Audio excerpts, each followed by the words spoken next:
Амралтын өдөр өглөөний хүрээлт авъя. Би амралтын өдөр бус өдрүүдтэй харьцуулбал илүү их хүрээлт авдаг байхгүй яа гэвэл нөхөргөө 2 өдөржингөө гэртээ байна шүү дээ. Тэгэхээр өдөржингөө их юм идэх гэсэн үг. Сая энэ дахианы буглаг бичснийг харсан чи инээ төрчлээ.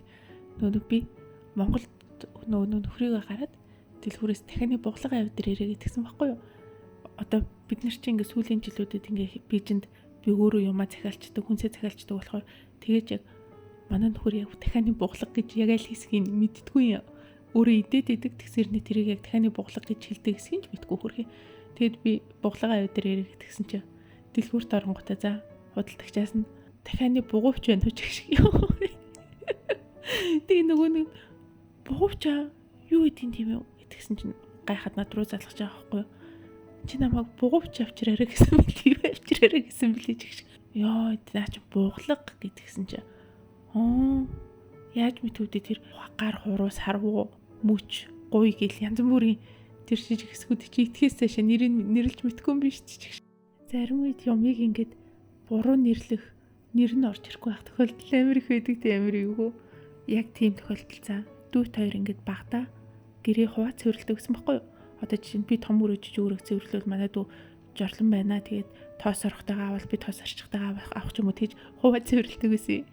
Тэгээд жишээ нь бит хоёр ингээд айгүй их ингээд аль дийг нь жорлон байна аав шүү дээ. Тэгээд цэвэрлэхээ тэнгүүт трийг ингээд жорлон байна гэдэг чи юм одоо тустай хоёр үг шүү дээ. Бит хоёр ингээд амар их хэрэгэлсээр барлан жоон гэж ярьдаг болсон. За өөртөө ч тэрийг юу яриад мэдгүй за.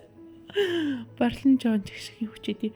Тэгээд чи өнөөдөр барлан жооноо цэвэрлжээрээ би том өрөөгөө цэвэрлжээ гэдэг ингээд ярьдаг болсон. Тэгээд үжсэн чи нэг удаа манай хамаад нэгч манад ирсэн. Тэгчээд бит хоёр бас тэр үед нэгээрээ цэвэрлээ. За чи барлан жооноо цэвэрлэлтийг тэргээ ярьсан чи манай ихч бүр гайхаад та хоёр юу янзлна гэж яриад аа ингээд. Тэг чи барлан жоон гэдгсэн чи тийм юу гэдэг нь жорлон байна гэж тэгээд за ёо тэгэл бит хоёр нэрээ амар удаан хизэнээс ч ихэлсэн хэдэн жил ч тэгэж ярьсан тэрийг мэдчихээг байхгүй юу.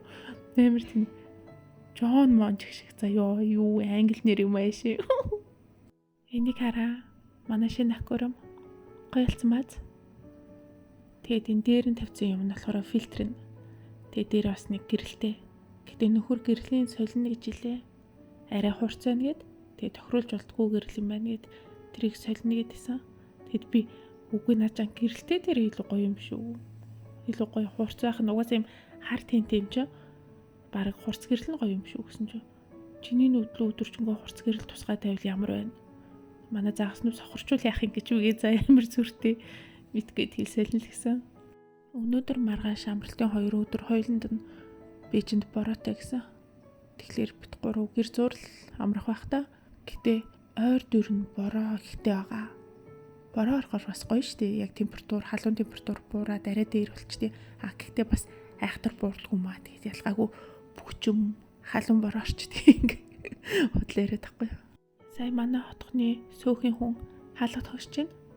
Тэгээд манай хотхон дотор ингээд юм хэсэг газруудад засвар хийх гэж бэлтаа солих гоо тоосгоо солих гоо ингээд газар ухсан байгаа. Тэгсэн чи ойрд бороо ороод ерөөсөө тэр ажил урагшилж өгөхгүй байна. Тийм ч бороотой үер тэр газруудаар битгий яваар энэ төр гэд зөвлөмж өгч байна.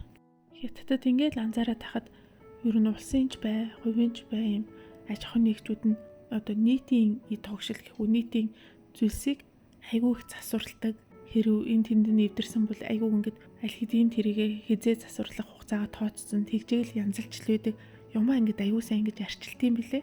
Би ер нь яг ийм байх ёстой гэдгийг Хятадын нийгмээс яг зөв юм байна гэж харсан. Одоо ямар нэг юмыг шинээр бий болгох, шинээр байгуулах одоо тэр чинь гоё л доо. Гэхдээ түүнийг урт хугацаанд сэлбэж, арчилж, засварлаж, урт хугацааны хэрэглээ болгож доктортой үйл ажиллагааг нь явуулна гэдэг нь түүнээсээ илүү өндөр зардалтай, түүнээсээ илүү чухал зүйл байсан байгаа байхгүй юу?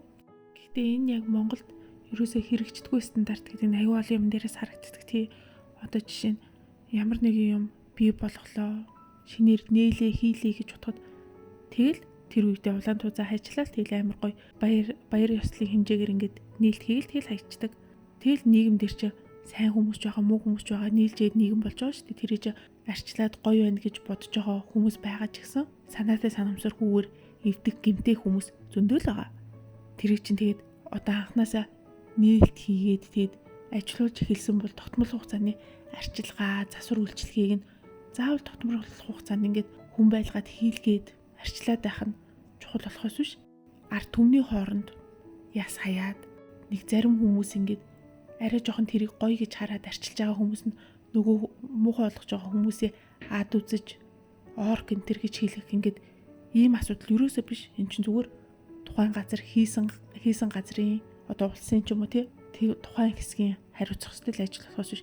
Ард түмний хоорондоо маргалдаж муудаж бие бинийгээ муухайгаар хэлэх асуудал юусоо уг нь биш юм шиг санагддаг. Надад гэдэг Монголд амьдралд тулгарч байгаа асуудлын баг дийлэнх нь хувь хүний гэхээс илүү улсын асуудал байгаа юм шиг харагдаад байсан шүү дээ. За бай бай.